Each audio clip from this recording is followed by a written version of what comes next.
Assalamualaikum warahmatullahi wabarakatuh. Waalaikumsalam warahmatullahi wabarakatuh. Waalaikumsalam warahmatullahi wabarakatuh. Baik, pada kesempatan kali ini pelajaran kita yaitu materi pembentukan kelompok sosial. Tapi sebelum memulai pertemuan kita pada hari ini, ada baiknya ketua kelas mempersiapkan kelas terlebih dahulu. Saya persilakan. Assalamualaikum warahmatullahi wabarakatuh. Waalaikumsalam warahmatullahi wabarakatuh. Oke, baik teman-teman. Sebelum kita memulai kegiatan belajar kita pada hari ini, alangkah baiknya jika kita awali dengan berdoa. Oleh karena itu, mari kita berdoa sesuai agama dan keyakinan kita. Berdoa dimulai. Berdoa selesai. Baik, seperti yang saya bilang pada pertemuan kita pada hari ini, yaitu proses pembentukan sosial, kelompok sosial. Nah, kita lihat PPT yang saya share. Ciri-ciri kelompok sosial yaitu memiliki motif yang sama antara satu individu dengan individu lainnya, sehingga kerjasama dan interaksi untuk mencapai tujuan yang sama lebih mudah terjadi. Yang kedua, anggota kelompok memiliki kesadaran bahwa ia adalah bagian dari kelompok yang bersangkutan. Yang ketiga yaitu terdapat hubungan timbal balik antar anggota. Kemudian mempunyai struktur sosial sehingga kelangsungan hidup kelompok tergantung kepada kesungguhan anggotanya dalam menjalankan peran mereka. Yang selanjutnya yaitu memiliki norma dan aturan yang mengatur hubungan antar anggota. Dan yang terakhir yaitu merupakan satu kesatuan yang nyata sehingga dapat dibedakan dengan kelompok lainnya. Baik, kita lanjut. Pembentukan kelompok sosial yaitu pertama, terbentuk suatu kelompok sosial dipicu oleh naluri manusia yang tidak bisa hidup bersama dan ingin menyatu dengan manusia lain di sekitarnya. Biasanya merupakan sesuatu yang murni muncul dari keinginannya sendiri. Dua faktor utama yang membuat seseorang bergabung dalam suatu kelompok sosial adalah kedekatan dan kesamaan. Pembentukan suatu kelompok akan diawali dengan adanya kontak sosial dan komunikasi sosial yang akan menghasilkan proses sosial dalam interaksi sosial. Kontak sosial dan komunikasi merupakan dua hal yang akan mengawali terbentuknya sebuah kelompok sosial. Melalui kontak dan komunikasi tersebut, maka seseorang akan menemukan dasar-dasar untuk membentuk suatu kelompok.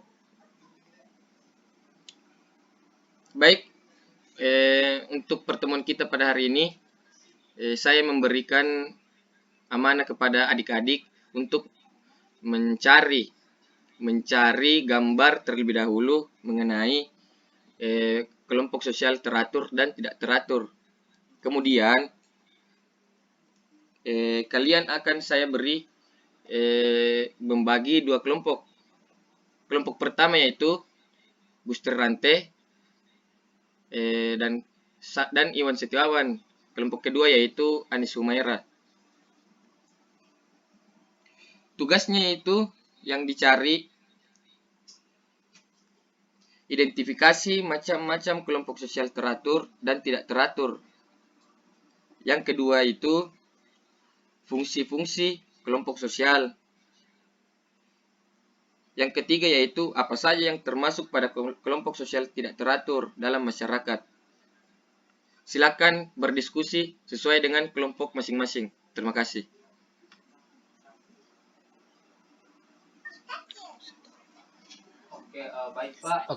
Baik Pak. Kami dari kelompok 1 yang beranggotakan Gustri Rante dan Iwan akan mempresentasikan hasil dari diskusi kami. Kelompok sosial yang teratur. Kelompok sosial yang teratur dapat kita sebut sebagai sebuah kelompok yang sengaja dibuat serta memiliki aturan-aturan yang tegas di dalamnya. Salah satu ciri-cirinya adalah memiliki program kegiatan yang terus-menerus dalam pencapaian tujuan yang jelas. Dibagi atas in-group dan out-group.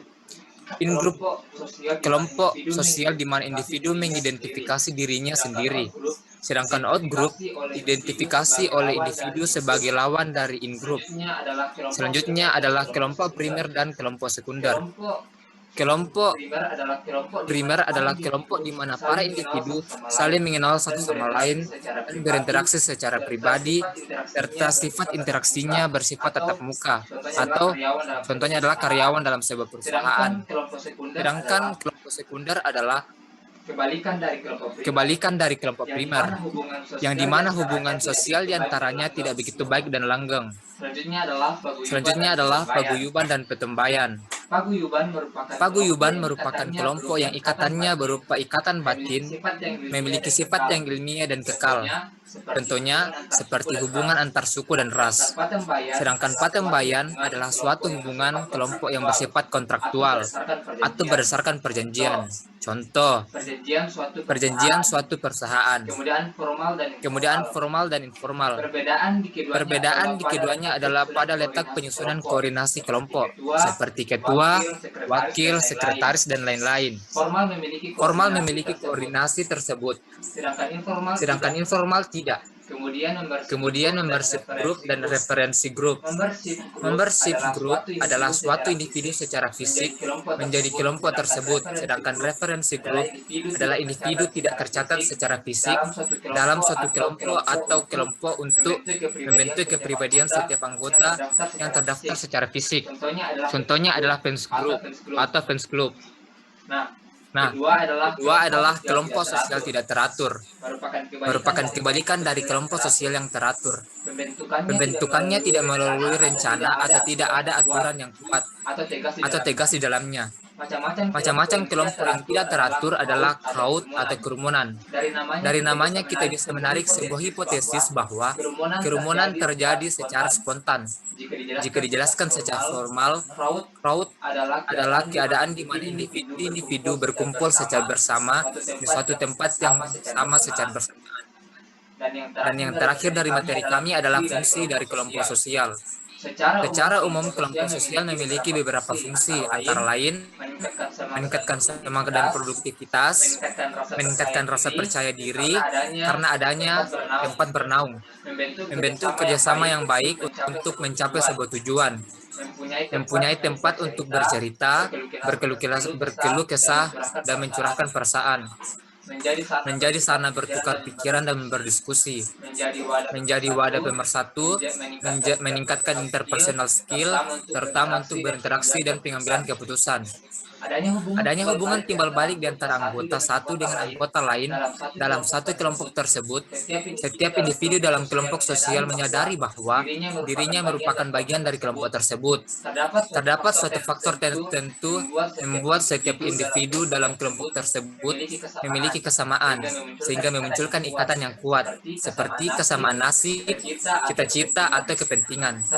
Terdapat strukturisasi sehingga setiap anggota dalam kelompok memiliki fungsi, peran, serta kedudukan hierarkis yang jelas. Terdapat kaidah-kaidah terkait dengan aktivitas kelompok tersebut, mempunyai pola perilaku dan interaksi aktif.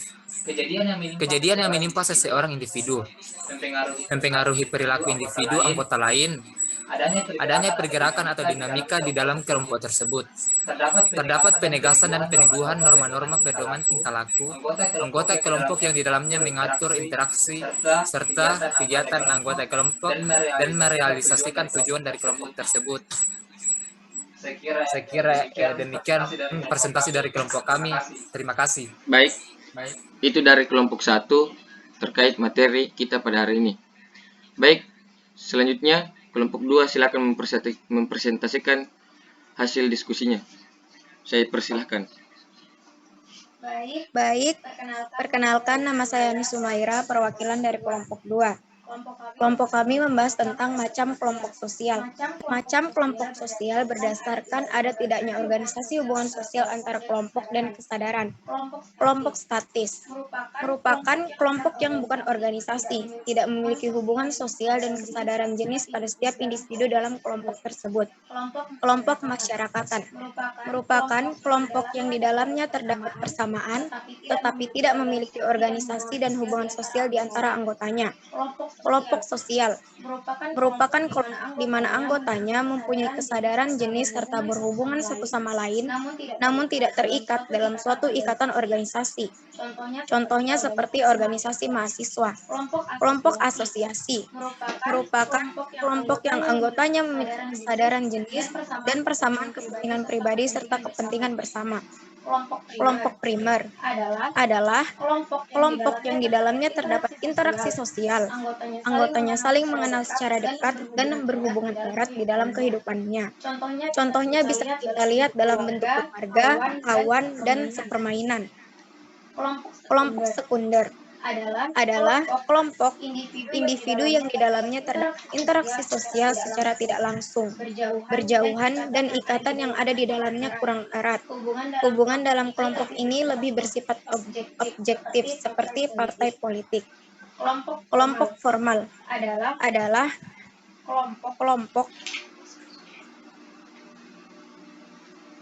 kelompok formal adalah kelompok yang di dalamnya terdapat peraturan seperti anggaran dasar dan anggaran rumah tangga.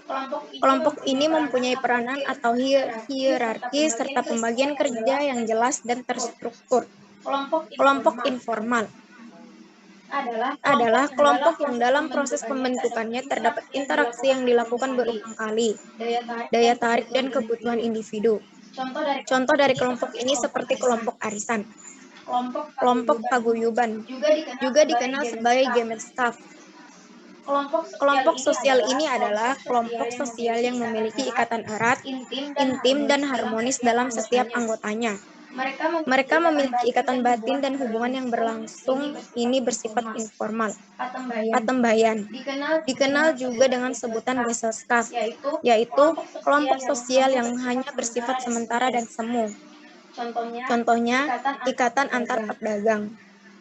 Macam kelompok sosial berdasarkan identifikasi diri. In-group, kelompok sosial in-group, di mana kelompok sosial ini di mana anggota individu mengidentifikasikan dirinya dengan kelompok sosialnya. Sifat-sifat dalam kelompok sosial ini umumnya dikarenakan adanya faktor simpati dan selalu memiliki perasaan yang dekat dengan anggota-anggota dalam kelompok. Outgroup, kelompok sosial outgroup di mana individu di dalamnya diartikan sebagai lawan in-group.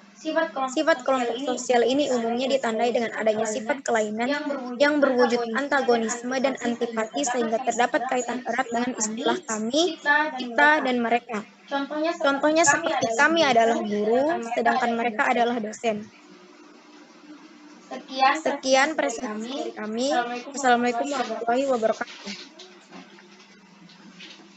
Baik, saya rasa dari kelompok 1 dan kelompok 2 sangat bagus. Saya ingin menambahkan materi pada hari ini, yaitu syarat pembentukan kelompok sosial. Syarat pembentukan kelompok sosial itu, yang pertama, setiap anggota memiliki kesadaran bahwa dirinya merupakan bagian dari kelompok yang bersangkutan. Yang kedua, yaitu ada kesamaan faktor yang dimiliki oleh anggota kelompok tersebut, sehingga hubungan mereka bertambah erat. Yang ketiga, yaitu kelompok sosial memiliki struktur, kaidah, dan pola perilaku tertentu. Selanjutnya, kelompok sosial ini memiliki sistem dan berproses untuk membedakan dengan kerumunan. Gejala individual. Gejala yang menunjukkan bahwa setiap anggota kelompok menyadari bahwa ia merupakan bagian dari kelompoknya adalah: yang pertama, adanya sikap imitasi terhadap segala aspek dalam kelompoknya yang dilakukan melalui proses sosialisasi. Yang kedua, mengidentifikasikan diri terhadap kelompoknya. Yang ketiga, internalisasi, yaitu suatu sikap dan perilaku seseorang yang menggambarkan pola perilaku suatu kelompok sosial. Keinginan untuk membela dan mempertahankan kelompoknya.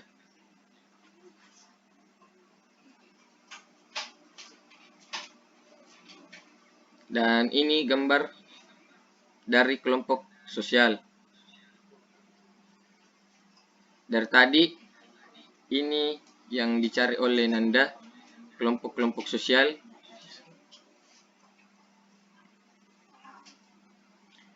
Lalu kita masuk ke fungsi kelompok sosial.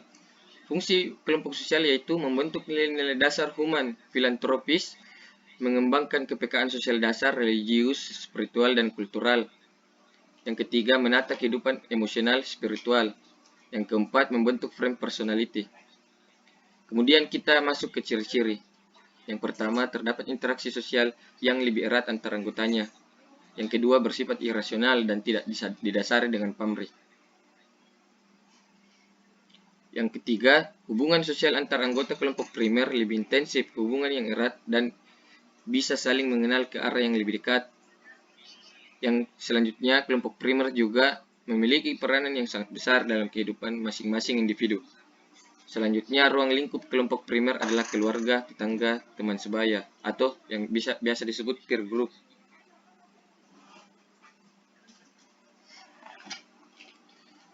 Kelompok sosial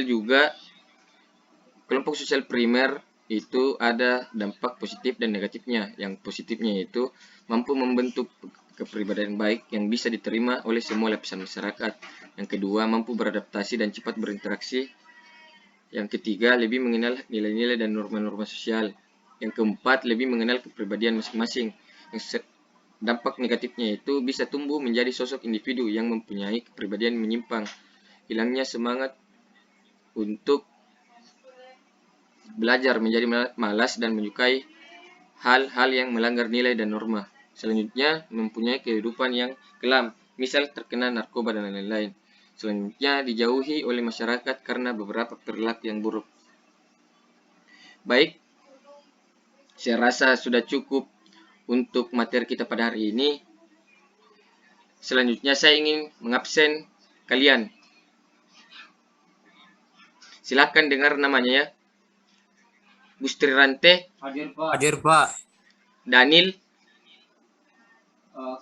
Ke toilet tadi, Pak. Oh ya. Muhammad Iwan. Halo. Hadir Pak. Taufik Hidayat. Izin, Pak. Anis Sumaira. Jelek tadi jaringannya, Pak. Ada tadi chipnya di GB. Oh iya. Baik, untuk pertemuan selanjutnya saya ingin memberi kalian tugas dan dikumpulkan pada pertemuan selanjutnya. Tugasnya yaitu, pertama, silakan dicatat anak-anak, mencari atau merangkum materi macam-macam kelompok sosial berupa 1. Kelompok sosial atas dasar kesatuan genealogis. Yang kedua, kelompok sosial atas dasar kesatuan teritorial atau komunitas sosial. Yang ketiga, kelompok sosial atas dasar kesatuan sakral atau komunitas religius. Yang keempat, kelompok sosial atas dasar ekonomi atau komunitas ekonomi. Yang kelima, kelompok sosial atas dasar kesatuan campuran. Mungkin itu saja pertemuan kita pada hari ini, karena saya rasa waktunya sudah cukup. Lebih dan kurangnya mohon dimaafkan.